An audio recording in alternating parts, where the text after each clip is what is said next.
Pagod ako. Ang hirap mag-diet.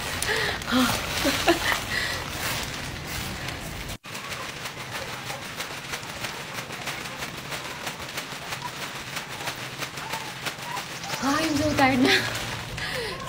30 minutes ako nag-workout, guys. And tignan nyo yung pawis.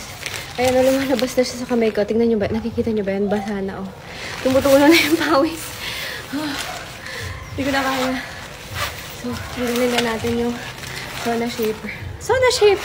Sona suit, guys. Para makita nyo yung pawis. Ayan, kita nyo ba?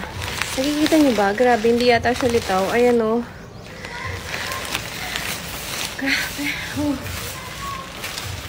Yung sa legs ko, tumutulo na yung tubig. Kaya lang hindi siya litaw dito sa camera.